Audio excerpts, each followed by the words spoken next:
Hello and welcome into the second video for lesson 4 for Precalculus 2. In this video, we're going to work a bunch of examples for the inverse trig functions. Hopefully, by the time we get done with these, you're going to be like, man, I hope he puts like 10 of these on the test.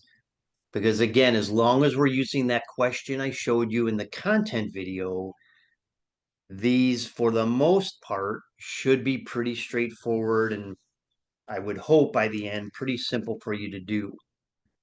So let me share the camera.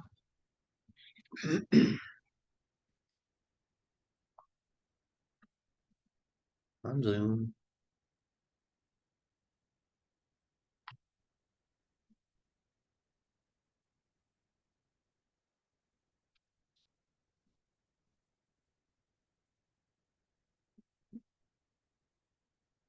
All right.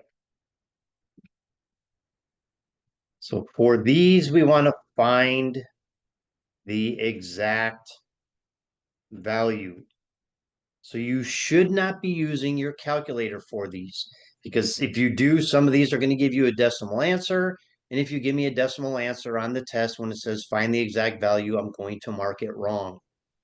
Because honestly, if you have your unit circle with you, you should not even need a calculator to do any of these problems. So the first one we have is sine inverse of 1. So the question for this then becomes where on the, and you, of course, you don't have to write this out every time. I'll just do it for maybe the first one or maybe two. So sine is right half, where on the right half of the circle is sine equal to 1. So I pull out my unit circle.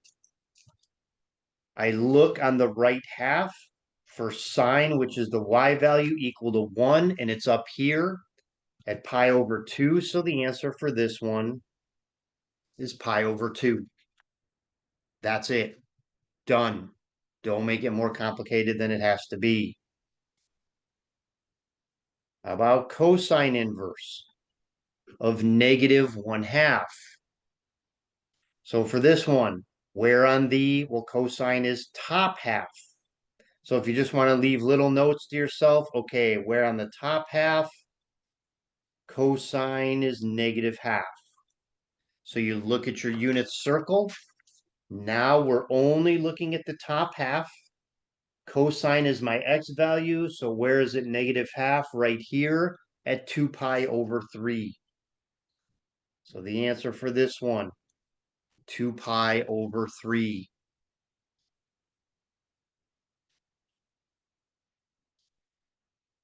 How about tangent inverse of negative root 3? So tangent is the right half. And so where on the right half is tangent equal to negative root 3? Well, by my reference numbers, I know that tangent is root 3 at pi over 3. So therefore, because it's negative, it's what? It's going to be negative pi over 3 down in quadrant 4. Remember that in quadrant 4, our answers have to be negative. So this is simply negative pi over 3. Again, if you look on your unit circle, this is going to show up as 5 pi over 3, but we cannot have that as the answer. It has to be negative pi over 3.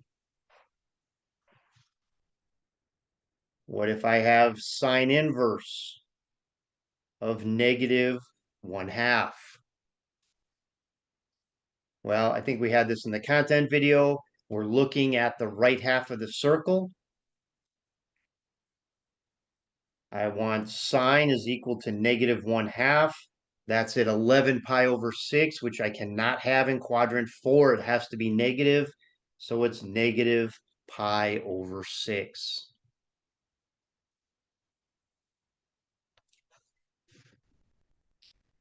What if I have something that looks like this? Sine of cosine inverse of root 3 over 2. So I have a trig function of an inverse function, or I could have an inverse of a trig function. So now we have to be very careful when we are doing the top half, right half question versus if it's just asking me what's that value on the unit circle. And we're always going to work from the inside out. So I'm going to do this one first. So pretend that sine isn't even on the board here, on the paper. And if this was just saying cosine inverse of root 3 over 2. So this is saying, asking me what? Cosine is top half. So where on the top half of the circle is cosine positive root 3 over 2. And that's what? That's pi over 6. So this piece inside the parenthesis is really pi over 6. But I still have this sine function out front. So now this is asking me, all right, George, what's sine of pi over 6? And now we go to our unit circle, just like we did on the lesson number 2 when we learned about trig functions. What is sine of pi over 6? That's the y value of pi over 6, which is positive half.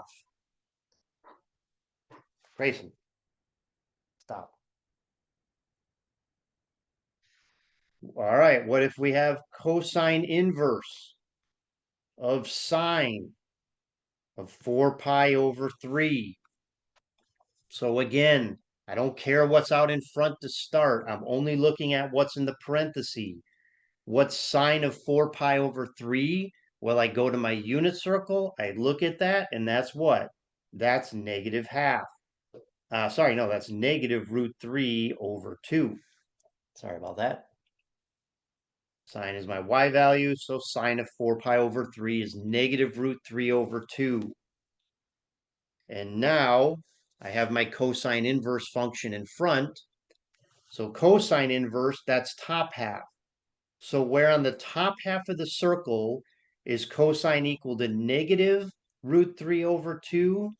That is 5 pi over 6. So the answer to that one would be 5 pi over 6. So work from the inside out. The inside says, what is sine of 4 pi over 3? It's not inverse, so I'm not worried about top half, right half, whatever. I'm just looking at the unit circle.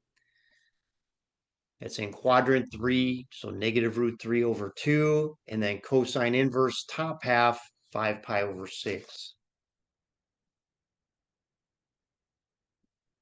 What if I have sine inverse of tangent? No,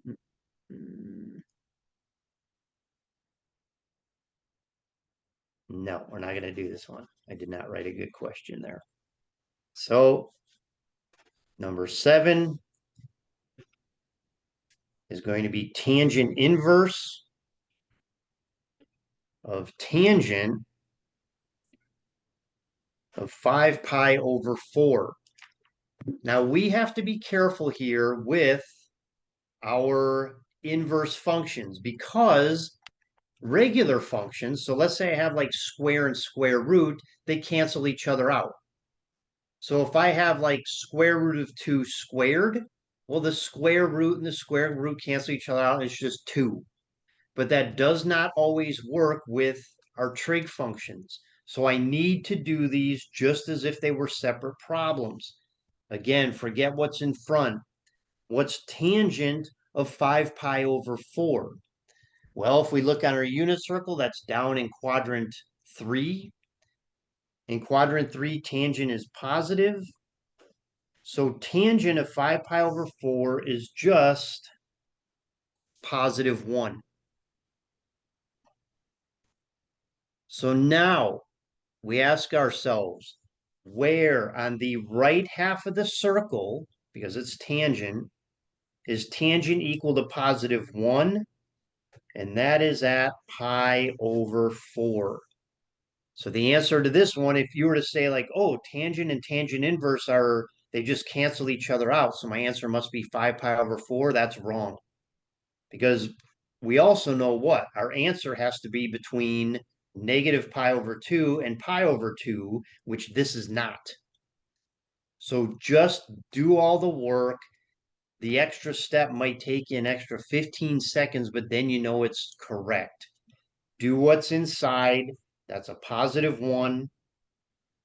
Where on the right half of the circle is tangent equal to positive 1? That's pi over 4. And that's it. That is how we do these various inverse problems. So good luck on the mastery set. We'll see you guys in class, or we will see you on the lesson 5 videos.